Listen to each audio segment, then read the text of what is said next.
All right, so welcome back to neural networks in R using Keras and TensorFlow. This is part 2. We just saw how to fit a basic default neural network in R and RStudio. Now we'll start talking about some options that we have for improving our model. So the first thing that we can change to improve how well our model fits is to change the activation function. So what is the activation function? Essentially, the activation function tells us how to take all of the inputs from the previous layer and transform them to send on to the next layer. So each node in the neural network gets connected to all nodes in the previous layer because we're using that feed-forward network or that multi-layer perceptron. Each of these connections has its own weight. All of these incoming inputs are multiplied by the corresponding connection weight plus some added bias parameter to input to the activation function. So this is an example of a linear activation function because our transformation is just a linear combination of the inputs plus some bias term. Think of this like the intercept. This is not the only activation function that we can choose from. It turns out that there are a lot of other activation functions that are often used. So instead of just passing that x directly into the weight term, we might manipulate it a little bit first.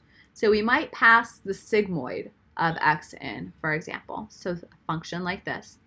We might pass in the arctangent. We might use a method called ReLU, leaky ReLU, take the maximum and output it, or something called ELU. ReLU is one of the default options in this implementation, and it's the most common approach because it is relatively simple. Binary classification problems use the sigmoid activation function. Think back to what logistic regression looks like and how logistic regression takes inputs and classifies them to probabilities. The sigmoid specifically is going to constrain things to be between 0 and 1, which for classification probabilities is a really attractive feature. If you have, say, a prediction that you want to constrain to be positive, maybe something like ReLU would be a good activation function to use. Another option, if your regression problem does not require a positive value, is to just use the basic linear activation function. For classification with more than 2 classes, you'll use something called the softmax activation function. So what this does is take each of these x's and then create a probability using the exponential term. You can use different activation functions in different layers. So there's nothing requiring you to use a particular activation function throughout the network. So for this model, let's try taking this approach. We'll use the ReLU activation function in the input layer, the first hidden layer, second hidden layer. At the end, because we want to get those categorical predictions for more than one class, we'll use the softmax activation function. I've listed the most common options here. The default is to use the linear activation function. For us, it looks like that did not work very well, so we'll try using ReLU instead. I'll refit the model. So this is model 2. As you can see, our accuracy has improved dramatically. So we've gone from about a 20% accuracy to a 99% accuracy just by changing the activation functions. So that is a huge improvement in our model. Looking at the accuracy plot here, our loss function has decreased pretty dramatically. This is model 1 again. Compare that to the values for model 2, huge improvement. You can see that there are more changes as we go from epoch to epoch or iteration to iteration as well. So let's talk about how this model is actually fit. Most neural networks are fit using a technique called backpropagation. So essentially, here's how this works. We start on our first implementation or our first iteration of estimating the model by selecting a batch, so selecting a smaller subset of observations. We then randomly assign weights across all of those node connections. We predict the output using that batch. We then take everything that's outside of the batch, use that to assess the accuracy, and then backpropagate to adjust the weights across the node connections. So this is very similar to that bagging approach that's used in a random forest. For backpropagation, we need to establish a loss function to measure the performance. So how are we going to measure our accuracy with each iteration of the model? For a regression problem, we might use something like mean square error. We might use something like adjusted R squared. For classification, we might use something like the binary entropy rate, which I've written below. This is not the same as the accuracy. It's a measure of how closely we're matching each of these. We might use multi-categorical cross-entropy if we have more than one category. Again, the major thing to take away here is that this is not the same as the misclassification rate. The higher this entropy function actually is, the more uncertainty we have about our predictions. It's very similar to how we would evaluate in a random forest. One specific backpropagation algorithm is something called mini-batch stochastic gradient descent. So here's how we go through this.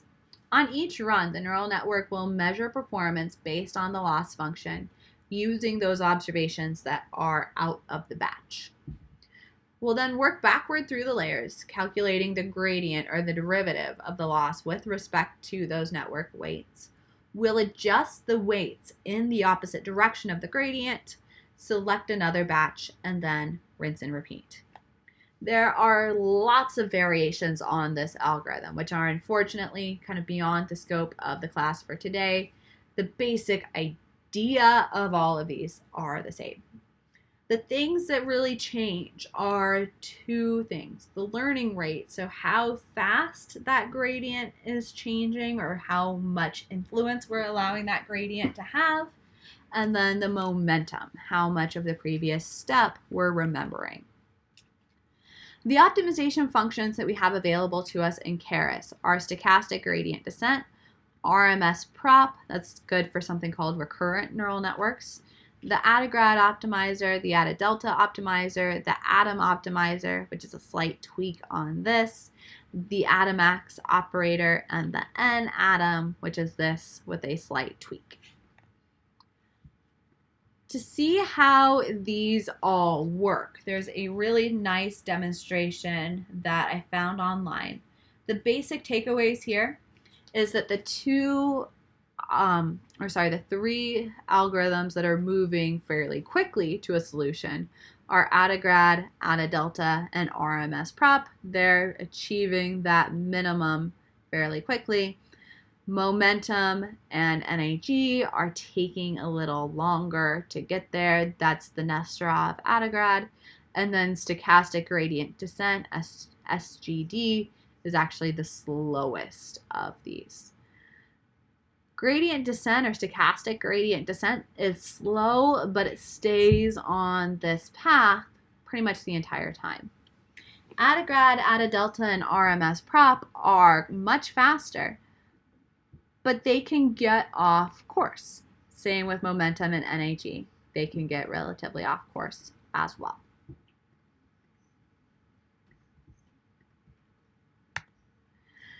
Other options that we need to select when we're training our model are things like the batch size and the number of epochs. So the batch size is how many observations we're going to choose for each batch. We typically do this using powers of 2 in order to support our hardware. So we want to estimate things as efficiently as we can. So we'll choose numbers for our batch size that are easily storable in our hardware. Small values are computationally burdensome, so we need more batches. Larger values, we get less signal back from our errors, so we want to try to pick a good in between for our batch size. The epoch then represents how many times the algorithm sees the entire data set. So each time all observations have been used, we're completing an epoch. So each epoch isn't technically a single iteration of the algorithm.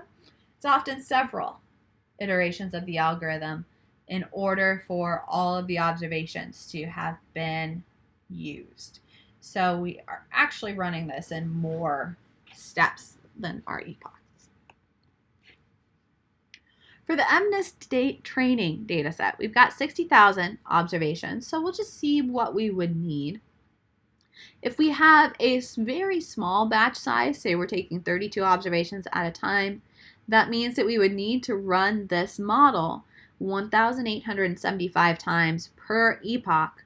By default, we're fitting 10 epochs of this, so we would have almost 19,000 iterations through the neural network architecture.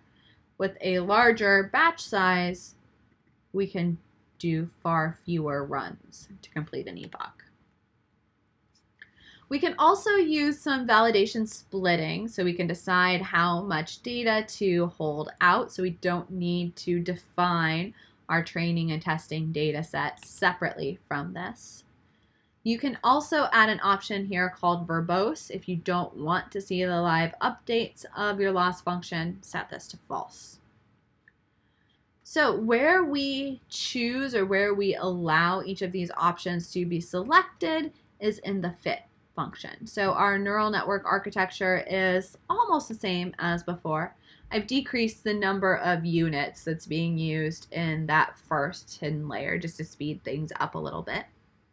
We'll try to run this for 25 epochs, taking batch sizes of 128.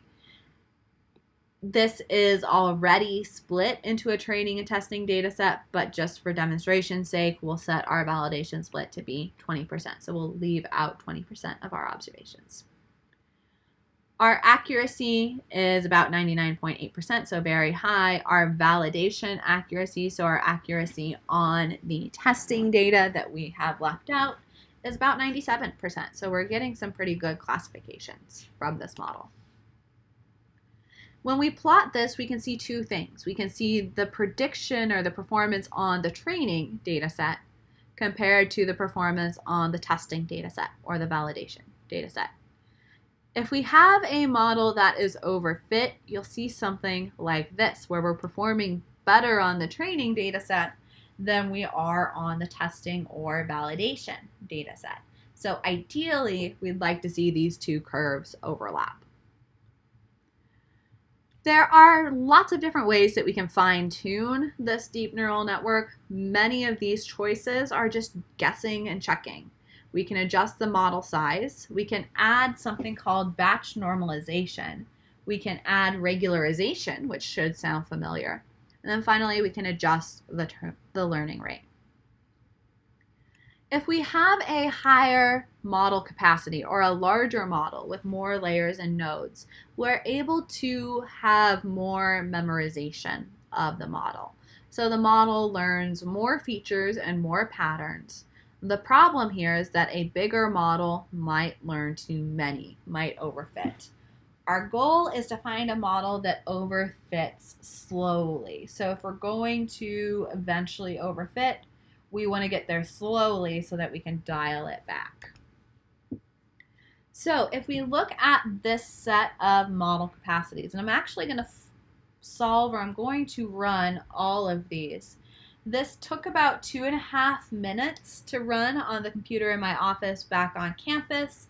That is a brand new top of the line desktop computer. If you run this code, which I will just copy instead of posting a code document since we're now in the remote format. So I'll copy and put this online for you guys. It may take longer on your laptops or your computers at home. So we'll fit each of these. We'll fit small models with 1, 2, and 3 hidden layers. We'll fit medium models with 1, 2, 3 hidden layers. We'll fit large models with 1, 2, 3 hidden layers. Here, the coral is the training data set. The teal is the validation data set. It looks like for these large layers, we're overfitting, and we're especially overfitting with the large layers with lots of models. The smaller models are actually doing a little bit better. We're seeing more overlap or a closer matching between the training and the testing or validation data, which is what we want to see. So small models can do pretty well. Over time, as we're modifying these input variables, the mean and the variance of the data can change. This is especially true if we're using nonlinear transformations. So one solution to this problem is what's called batch normalization. That means that throughout, we take the data and normalize it, so center and scale it, between each layer. We can do this between all of our layers. We can do this between some of our layers. This helps reduce our overfitting of the model. This also can help minimize the validation loss sooner. To implement this, add layer batch normalization anytime you want to include it. So I'm going to normalize between my first hidden layer and between my second hidden layer. This is my output layer. Epochs, batch size, validation split, all the same. Looks like we've maybe lost a little bit of accuracy by doing this, but overall we're still doing pretty well with this data set. Perhaps there's some overfitting. Regularization is another option. This is very similar to elastic net or ridge lasso regression. We can apply either an absolute value penalty or a square penalty to the size of the node weights. The squared penalty or the L2 norm penalty is the most commonly used. We often call this weight decay. What this is doing is just like an elastic net regression, we're shrinking the node weights or the coefficients towards zero. That allows us to avoid the overfitting. So I'll add that regularizer within each of my layers. I'll use an L2 or a squared penalty regularizer. We do need to include some parameter here. We need to include something for the size of the weight decay. So here we'll use a pretty small number, 0.001. This should be a small number, 0.001 is the default that I've seen in most applications. We've lost a little bit of accuracy here. We've increased our validation accuracy slightly. We may or may not still be overfitting. Another solution then is dropout. So instead of removing nodes from our network via some penalty function, when we drop out, we do this completely at random. So we can select anywhere from 20 to 50% of our nodes to drop out at random while training. As you add this dropout, so as you increase the number of nodes that you're removing each time, you do usually need to increase the number of epochs to find that optimal solution. We implement this using layer dropout. So I will, at each step, randomly choose 20% of the nodes to drop out. See if this has helped. I did increase the epochs to 50 to account for that. It looks like that has sacrificed some accuracy. However, we may not be overfitting anymore. So one thing that I might do, since this has hopefully helped with the overfitting, maybe I'll change this dropout rate. Have we improved? Maybe, maybe not. We're predicting a lot of 951s here. Looking at our predicted probabilities, these are pretty flat. If we're guessing just at random, we would expect a lot of predicted probabilities near 0.1. So this maybe isn't the best model yet. This process of finding an optimal neural network, just like any other machine learning model, is a process of picking and choosing and guessing and checking. So there really is no good way to find the model. Now, before we end this video, I do want to very briefly show you some other types of neural networks. We won't worry about implementing these for the sake of time, but I do want to tell you what these are essentially doing. So in a recurrent neural network, each of the hidden layers gets its own output back with some delay.